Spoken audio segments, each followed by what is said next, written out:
রমজানে যাদের গ্যাসের সমস্যা হয়, পেটে গ্যাস হয়, ইফতার করলে ভাজা পোড়া খেলে বা না খেয়ে থাকার কারণে অনেকের পেটে সমস্যা হয়, গ্যাস হয়। ভিডিওটি তারা দেখবেন, ইনশাল্লাহ কাজ দিবে, কাজে লাগবে। তো ইফতার বা সেহরি যেটাই খান, চেষ্টা করবেন আগে কিছু পানি খাওয়ার। যেমন আপনি সেহরির আগে যদি টয়লেট খুলে ক্লিয়ার করেন, তাহলে পানি খেয়ে টয়লেটে যাবেন।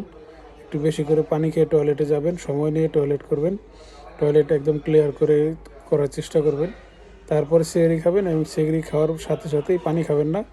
সেহরি খাওয়া শেষ, তারপরে কিছুক্ষণ পরে পানি খাবেন যদি পানি খাওয়ার প্রয়োজন মনে হয়। আর এছাড়া ইফতারে কি করতে পারেন, ইফতারে পানি আইটেমগুলো আগে খেতে পারেন। পানি আইটেমগুলো আগে খেয়ে তারপরে বাড়ি খাবারগুলো খেতে পারেন, এতে আপনার গ্যাসটা কম হবে। পানি আইটেমগুলো শেষ করে আপনি যখন ভারী খাবার খাবেন, এরপরে আর পানি খাবেন না। পানি আইটেমের মধ্যে আপনার শসা, খিরাই, তরমুজ এবং শরবত এইগুলো থাকতে পারে। যেগুলোতে পানির পরিমাণ বেশি সেগুলো আগে খাবেন। এরপরে ভারী খাওয়ার পরে আর পানি খাবেন না।